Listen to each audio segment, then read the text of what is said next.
और उधर रूस के ताबड़तोड़ हमले के बीच यूक्रेन के राष्ट्रपति व्लादिमीर ज़ेलेंस्की ने पुतिन पर हमला बोल दिया है। ज़ेलेंस्की ने पुतिन की तुलना नाजियों से कर दी और कहा कि जिस तरह से दूसरे विश्व युद्ध में नाजियों ने आत्मसमर्पण किया था, आने वाले समय में ऐसे ही हालात होंगे जब पुतिन पूरी दुनिया के सामने अपनी हार स्वीकार करेंगे। एक वीडियो जारी कर ज़ेलेंस्की ने कहा कि रूस नाजियों की तरह ही दास्ता और विनाश की मानसिकता लिए हमारे ऊपर हमले कर रहा है। हालांकि वो इसमें सफल नहीं हो पाएंगे। इसके पहले ज़ेलेंस्की ने यूक्रेन की संसद में एक प्रस्ताव लाया जिसमें द्वितीय विश्व युद्ध में नाजीवाद पर जीत को विजय दिवस के रूप में मनाने का प्रस्ताव है। उधर रूस यूक्रेन युद्ध का केंद्र बखमुत बना हुआ है। हालात ऐसे हो गए कि कभी हंसता खेलता शहर अब खंडहर हो गया है और वहाँ की जो तस्वीरें सामने आई हैं वो हैरान करने वाली हैं। शहर पूरी तरह से वीरान हो गया है। भारी बमबारी और ताबड़तोड़ हमले की वजह से कई जगह से धुएं की लपटें निकलती दिखाई दी। ऊंची इमारत हो या छोटे छोटे मकान, सभी के सभी बर्बाद हो चुके हैं। अब यहाँ वीरान पड़ा है। घरों के खिड़की, दरवाजे और छत क्षतिग्रस्त दिखे। युद्ध के पहले बखमुत शहर की आबादी करीब 80,000 थी, पर दावा है कि अब मुश्किल से कुछ लोग ही रह गए हैं। यहाँ हमले के साफ निशान दिखाई दे रहे हैं जो ये बताते हैं कि तबाही किस कदर मचाई गई।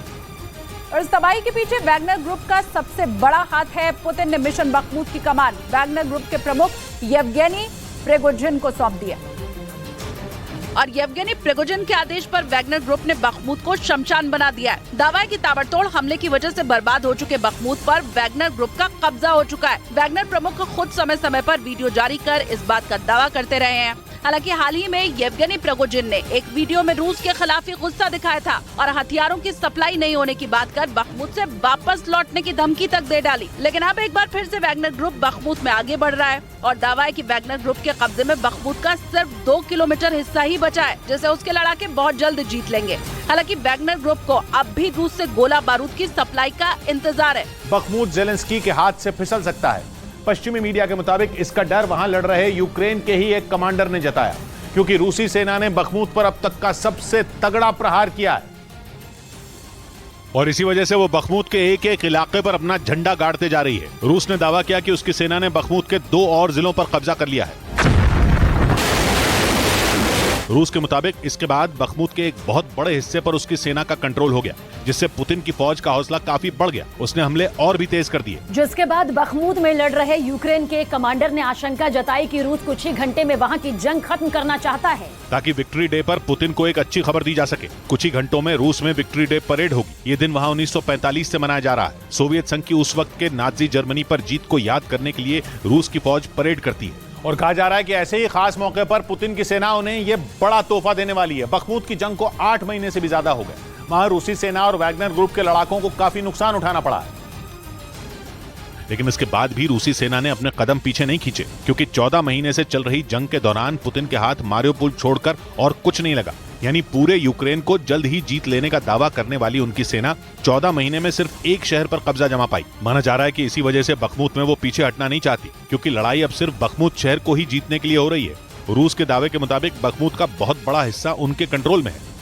यानी रूस ने अगर वहां अपनी पूरी ताकत झोंक दी तो बखमुत उसका हो सकता है। और यूक्रेन के कमांडर ने भी मान लिया कि रूस कुछ ही घंटों में इस अहम शहर पर कब्जा जमा लेगा। मतलब यह कि रूस के विक्ट्री डे से पहले ही पुतिन ने वहां की लड़ाई के खात्मे का मन बना लिया और इसीलिए उन्होंने वहां एक ऐसा बम दागा जिसका इस्तेमाल रूसी सेना फाइनल अटैक के लिए ही करती है। यूक्रेन ने आरोप लगाया कि रूसी सेना ने बखमुत को जीतने के लिए वहां फास्फोरस बम से हमला किया।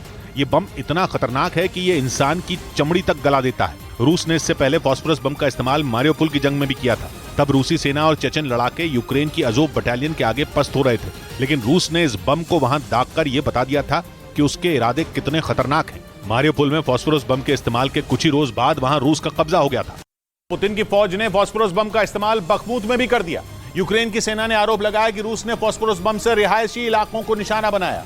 यूक्रेन की तरफ से इस हमले का एक वीडियो भी जारी किया गया, जिसमें आसमान से शोलों की बारिश होती दिखाई दी और जैसे ये शोले जमीन से टकराए वहां आग के साथ सफेद धुआं उठता नजर आया। यूक्रेन ने दावा किया कि फास्फोरस बम ने वहां एक बड़े इलाके को जला डाला, क्योंकि फास्फोरस बम दागे जाने के बाद किसी एक जगह गिरकर तबाही नहीं मचाता, बल्कि वो सैकड़ों छोटे छोटे बमों की शक्ल में गिरकर एक बड़े इलाके को बर्बाद कर देता है। इस बम का इस्तेमाल जहां भी किया जाता है ऐसा लगता है मानो वहां आसमान से मौत बरस रही हो। इस साल मार्च के महीने में भी रूस ने बखमुत शहर से 15 किलोमीटर दूर चेसिव यार इलाके में फास्फोरस बम से हमला किया था। लेकिन यूक्रेन ने आरोप लगाया कि इस बार बखमुत शहर को ही टारगेट किया गया। हालांकि वहां फास्फोरस बम से कितना नुकसान हुआ इसकी जानकारी नहीं दी गई, लेकिन इस बम का नाम सामने आते ही यूक्रेन के लोग खौफ से जरूर भर गए होंगे, क्योंकि इससे पहले उन्होंने फास्फोरस बम के खतरे को मारियोपोल की लड़ाई में देखा था और इसी वजह से